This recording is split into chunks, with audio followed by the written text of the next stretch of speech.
दोस्तों बहुत बहुत स्वागत है आपका हमारे चैनल जीके गुरुजी में। दोस्तों आज की वीडियो में हम बात करने वाले हैं भारत की नदियों से संबंधित कुछ महत्वपूर्ण क्वेश्चन एंड आंसर के संबंध में।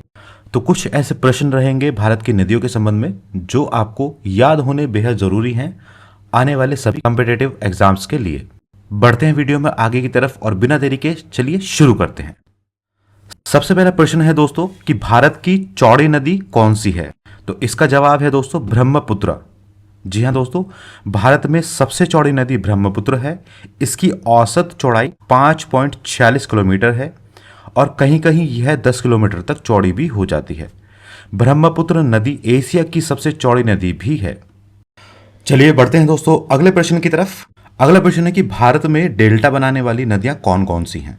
तो इसका जवाब है दोस्तों कावेरी, गंगा और महानदी। जी हाँ दोस्तों, गंगा और ब्रह्मपुत्र नदियां मिलकर सुंदरवन डेल्टा बनाती हैं। यह दुनिया का सबसे बड़ा डेल्टा है।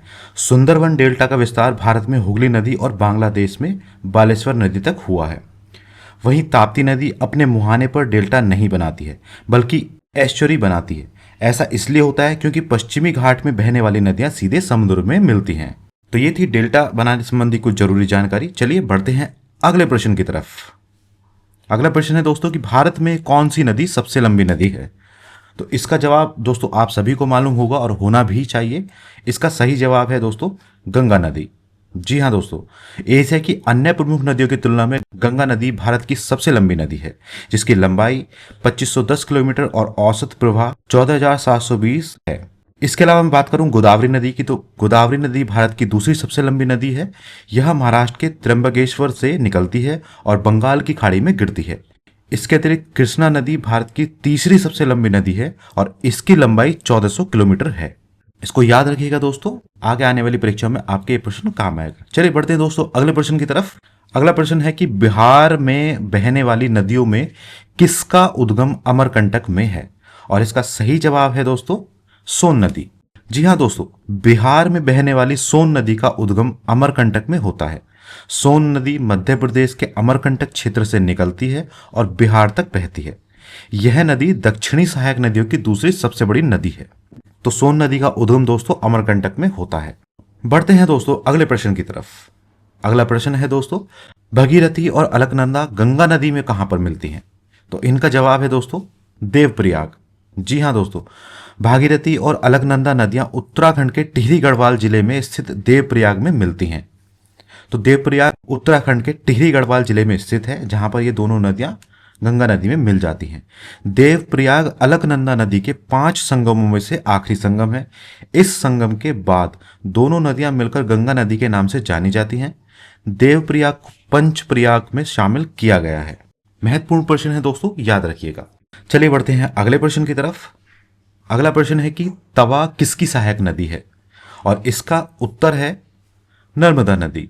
जी दोस्तों, तवा नदी मध्य भारत की नर्मदा नदी की सहायक नदी है। यह नर्मदा नदी की सबसे लंबी सहायक नदी है। इसकी लंबाई 172 किलोमीटर है। तवा नदी के बारे में कुछ और जानकारी आपको बता देता हूं।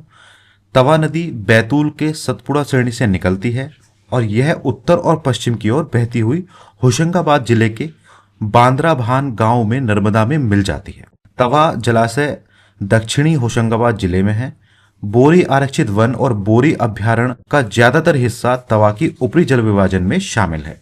बढ़ते हैं दोस्तों अगले प्रश्न की तरफ। अगला प्रश्न है कि कौन सी नदी बंगाल का शोक कही जाती है? तो इस प्रश्न का उत्तर आप सभी लोगों को अच्छे से मालूम होगा। अगर आपको नहीं मालूम है आज तक भी इस प्रश्न का उत्तर, तो इसका मतलब दोस्तों आपने बचपन में पढ़ाई ठीक से नहीं की है। इस प्रश्न का सही उत्तर है दामोदर नदी। जी हाँ दोस्तों, दामोदर नदी को बंगाल का शोक कहा जाता है।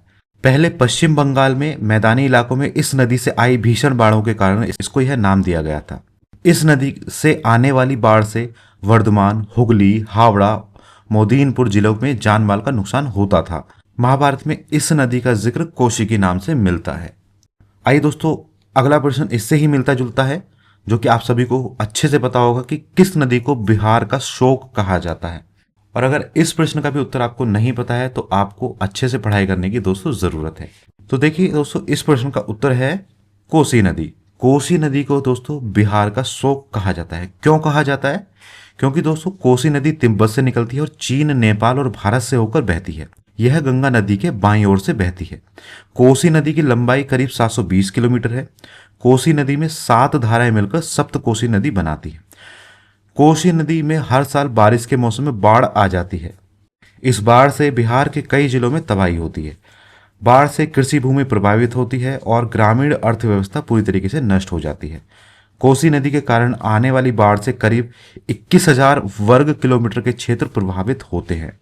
तो याद रखिएगा दोस्तों कि कोसी नदी को बिहार का शोक कहा जाता है। क्यों कहा जाता है? क्योंकि इसमें दोस्तों बाढ़ आ जाती है बारिश के दिनों में और बहुत सारे इलाके और अर्थव्यवस्था बिहार की प्रभावित होती है। चलिए बढ़ते हैं अगले प्रश्न की तरफ। अगला प्रश्न है दोस्तों कि कौन सी नदी भ्रंश द्रोणी से होकर बहती है? इसका सही जवाब है दोस्तों नर्मदा और तापी। जी हाँ दोस्तों, ध्यान रखिएगा कि नर्मदा और तापी भारत की प्रमुख नदियां हैं जो भ्रंश घाटियों से होकर बहती हैं। नर्मदा का उद्गम अमरकंटक पठार के पश्चिमी किनारे पर लगभग 1057 मीटर की ऊंचाई पर होता है। अन्य नदियां जो भ्रंश घाटी से होकर बहती हैं उनमें छोटा नागपुर पठार में दामोदर नदी और ताप्ती शामिल हैं। तो बढ़ते हैं दोस्तों अगले प्रश्न की तरफ। अगला प्रश्न है दोस्तों, प्रायद्वीपीय भारत की सबसे बड़ी नदी कौन सी है? तो इसका सही जवाब है दोस्तों गोदावरी। जी हाँ दोस्तों, प्रायद्वीपीय भारत की सबसे बड़ी नदी गोदावरी नदी है। यह भारत की दूसरी सबसे लंबी नदी है और इसकी लंबाई करीब 1465 किलोमीटर है। गोदावरी नदी महाराष्ट्र के त्र्यंबकेश्वर से निकलती है और बंगाल की खाड़ी में गिरती है। इसे दक्षिण गंगा भी कहा जाता है। बढ़ते हैं दोस्तों अगले प्रश्न की तरफ। अगला प्रश्न है दोस्तों, गंगा को बांग्लादेश में किस नाम से जाना जाता है? महत्वपूर्ण प्रश्न है दोस्तों, याद कर लीजिएगा इसको। गंगा को बांग्लादेश में किस नाम से जाना जाता है? तो गंगा को बांग्लादेश में दोस्तों पद्मा नाम से जाना जाता है। दोस्तों गंगा नदी भारत और बांग्लादेश के बीच लगभग 90 मील यानी कि लगभग 145 किलोमीटर तक पश्चिमी सीमा बनाती है। कुश्तिया जिले के उत्तरी किनारे पर गंगा नदी बांग्लादेश में प्रवेश करती है और पद्मा के नाम से जानी जाती है। पद्मा नदी बांग्लादेश की एक प्रमुख नदी है। यह गंगा की मुख्य सहायक नदी है। पद्मा नदी की औसत जो गहराई है वो है 695 फीट यानी कि 201 मीटर और अधिकतम गहराई है 1144 फीट यानी कि 323 मीटर। पद्मा नदी के किनारे राजशाही शहर भी बसा हुआ है। बढ़ते हैं दोस्तों अगले प्रश्न की तरफ। अगला प्रश्न है कि गंगा एवं ब्रह्मपुत्र की संयुक्त जलधारा किस नाम से जानी जाती है? तो इसका सही जवाब है दोस्तों मेघना नदी। जी हाँ दोस्तों, मेघना नदी बांग्लादेश की प्रमुख नदियों में से एक है। बांग्लादेश में गंगा को पद्मा नाम से जाना जाता है, जो कि अभी पिछले प्रश्न में मैंने आपको बताया था। ब्रह्मपुत्र नदी को बांग्लादेश में जमुना के नाम से जाना जाता है। मेघना नदी सुंदरबन डेल्टा का निर्माण करती है और बंगाल की खाड़ी में जाकर मिलती है। सुंदरबन डेल्टा भारत और बांग्लादेश में स्थित दुनिया का सबसे बड़ा नदी डेल्टा है। यह चापाकार आकार का डेल्टा है और इसकी लंबाई करीब 400 किलोमीटर है। यह डेल्टा वितरिकाओं और द्वीपों से बना है। यह सुंदरबन नाम से घने जंगलों से आच्छादित है। ठीक है मित्रों, तो बढ़ते हैं अगले प्रश्न की तरफ। अगला जो प्रश्न है वो है कि गंगा और ब्रह्मपुत्र की संयुक्त सांगपो नदी किस राज्य से होकर भारत में प्रवेश करती है? याद रखिएगा दोस्तों, महत्वपूर्ण प्रश्न है और इसका जवाब है दोस्तों अरुणाचल प्रदेश। जी हाँ दोस्तों, सांगपो नदी जो है वो भारत में ब्रह्मपुत्र के नाम से जानी जाती है। अरुणाचल प्रदेश से होकर भारत में प्रवेश करती है। यह नदी तिब्बत के कैलाश पर्वत और मानसरोवर झील से निकलती है। तिब्बत में इसे यारलुंग त्संगपो के नाम से जाना जाता है। अरुणाचल प्रदेश में इसे सियांग नदी भी कहते हैं।